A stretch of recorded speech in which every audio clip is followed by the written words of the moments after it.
Time to pull up a chair. We've got another great story for you today in the R Lounge. Today in the R Lounge, tales from the trenches of human audacity, where the only guarantee is that you'll never look at family gatherings or neighborhood block parties the same way again.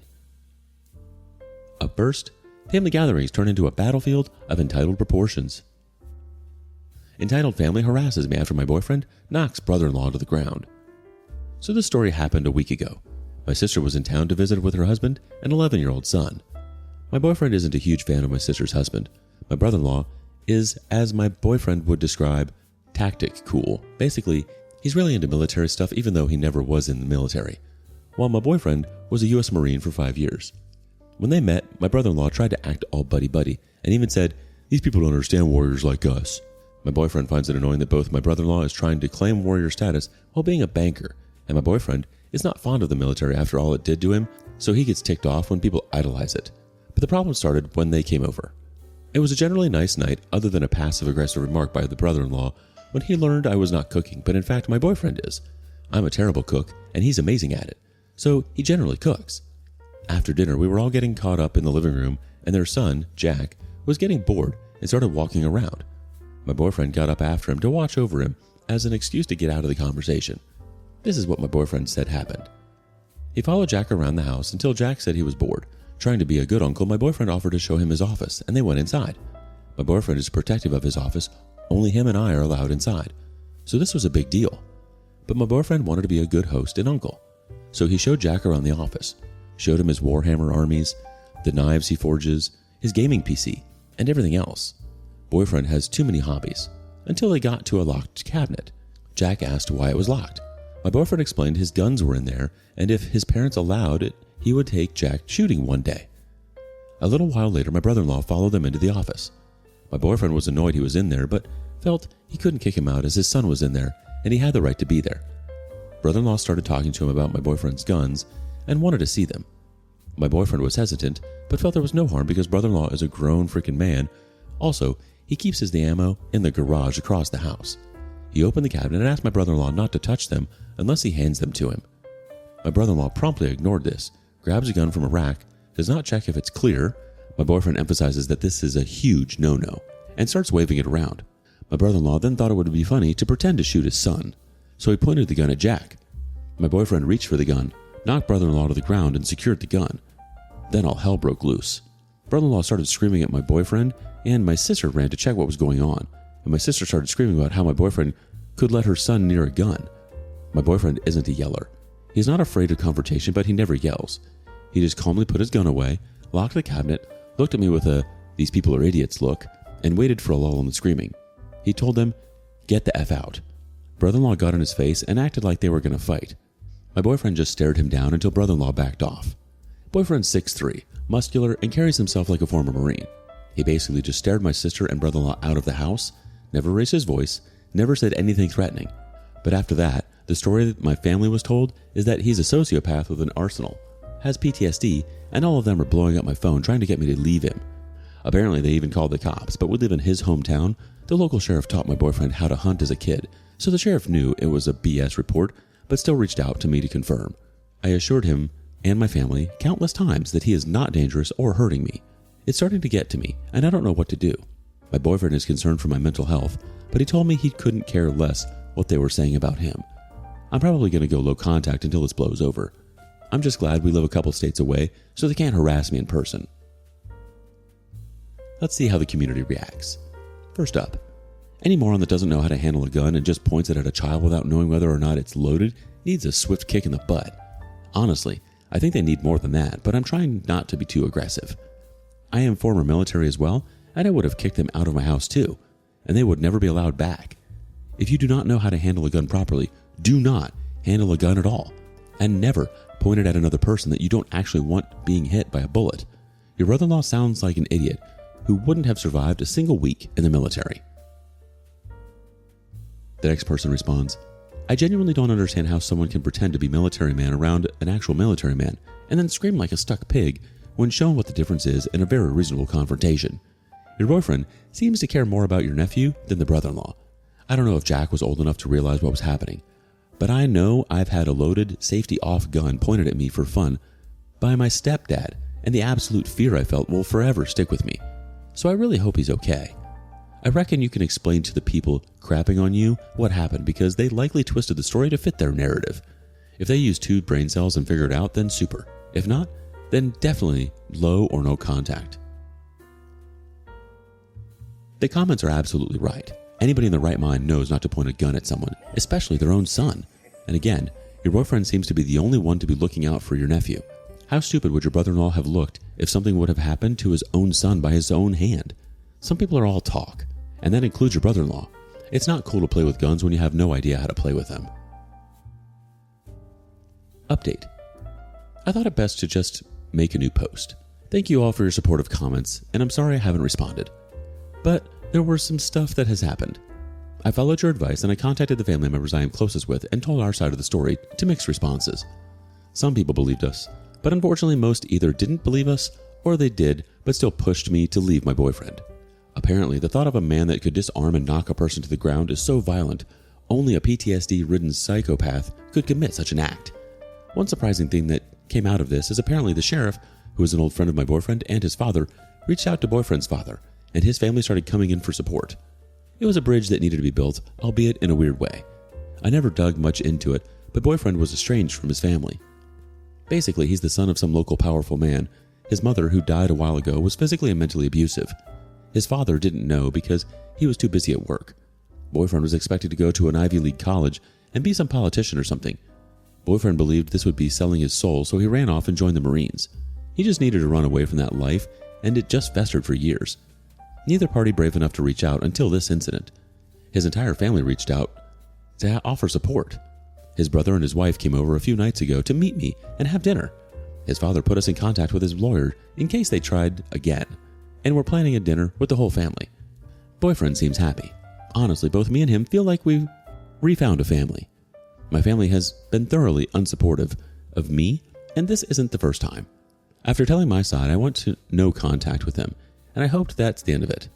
Until my sister, my other one, not the mother of Jack, called me this morning and told me she was visiting and she's already in the state and wants to know our address. Completely blindsided me, but I guess it could be an opportunity to clear the air with her at least. But I know for dang sure, if I'm meeting her, I'm bringing my boyfriend and a voice recorder. I read too many stories on here to not take precautions. I'll update after the meeting. All I can do is hope it doesn't make anything worse. A couple more community reactions. First up, so only a deranged nutter with PTSD could disarm a completely untrained lunatic acting like a moron? A trained Marine reacting appropriately to a situation couldn't, but a nutter could? What the hell do your family think Marines are trained to do? Tickle fish and paddle in kiddie pools? Christ. Glad things are looking good on the other side. Good luck with your sister. You never know, she might not be a complete idiot. Another person chimes in, brother-in-law sounds like a sociopath. You don't just grab someone else's gun with no training, no familiarity, no clue if it's loaded or not, and just point it at someone. There's such a thing as gun safety, and brother-in-law basically broke every single rule. Mistakes happen. While your boyfriend kept ammo in the garage, what if a round was accidentally left in the chamber? Proper gun safety indicates you always assume a gun is loaded. Your brother-in-law may be a warrior by his own description, but he's a complete brainless clown. Guns are not toys. You can't treat it as such. Accidents happen even when handled by professionals. Instead of posting about the airhead of a brother-in-law, you would have potentially been posting about Jack's funeral. Yeah, if anything, your brother-in-law sounds like he's the unstable one here. It's unfortunate that people immediately start siding with him just because your boyfriend's a Marine. But thank goodness for the sheriff. It feels good to have people on your side of the fence. Sometimes all we need is to be heard. What do you make of this? Was OP's boyfriend doing anything wrong here? Next up, the ultimate potluck bandit. Goldilocks and the hog roast hullabaloo. In the spirit of sharing and giving, my friends Belle and Adam have shared a story involving dependopotamuses, mustangs, and a woman with sticky fingers. Our stories take place in the summer of 2006. Belle and Adam were living in a cul-de-sac of about 10 houses, mainly inhabited by officers and their families. As it was the season of grilling, barbecues, and backyard shenanigans, the entire neighborhood decided to host a block party. It was a potluck and bring your own beer. The rule being, bring enough for everyone. The host of the block party was a Mustang named Patterson. He's from the Carolinas, and one of their specialties is the whole hog roast. He managed to get 3 whole hogs and roast them on a property of a friend, where he had the space to do so. basting the meat with his own special barbecue sauce. The recipe, which, according to Belle, was probably the most secure secret in the country. Unfortunately, Patterson's mother, Goldilocks, was staying with him and his family for a week. She proceeded to wear out her welcome on the first day, using her son's rank to get whatever she wanted. She was a grade A dependopotamus, entitled, nasty, rude, abusive to her family, and just about as pleasant as a case of Montezuma's revenge, no matter how much Patterson explained to her that it could damage his career. Goldilocks never seemed to listen. The night before the party, Patterson told his mother that she was one offense away from being sent away. So it's the day of the party and everyone is lounging around on deck in camping chairs, having drinks, talking and waiting for the meal to finish heating up. As everyone knew everyone and were right there, everyone's doors were unlocked. Adam went into his and Belle's house to grab some more bottles of soda from the fridge. He just expected to grab the sodas and leave. Just as he's about to get the soda, the landline in the study rings. He goes to answer it and is in the study for maybe 10 to 15 minutes.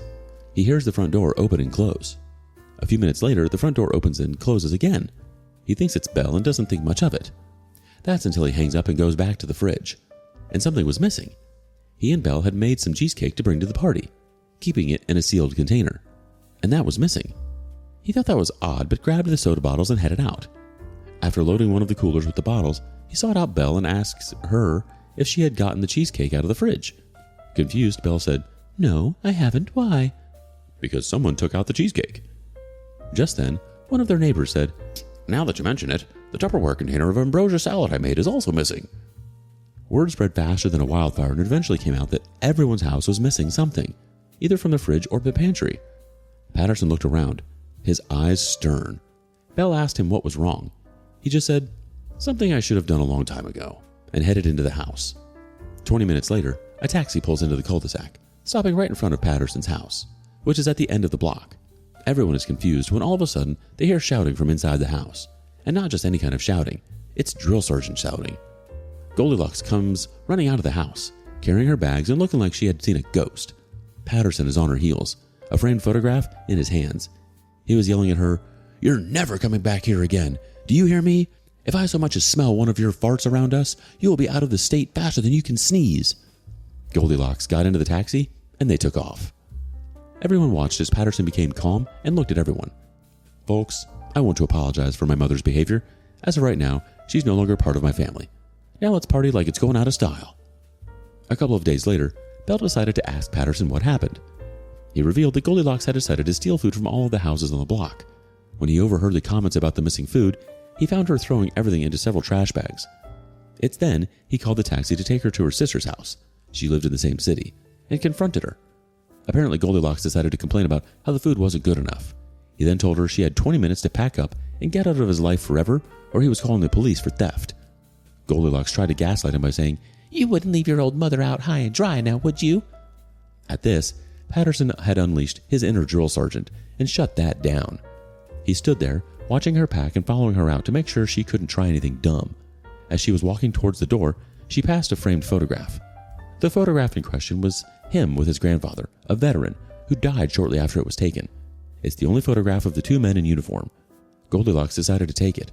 At that, Patterson had enough, snapped the photograph out of her hand, and started the chew out that everyone at the party heard.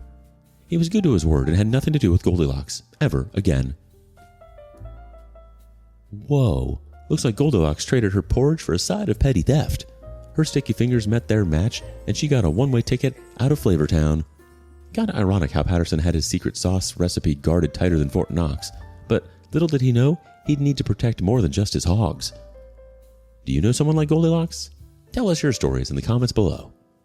And thank you for following along today in the R Lounge. Before you go, be sure to like and subscribe and hit that notification bell. If you have something you want to share regarding today's content, we want to hear it. Until next time.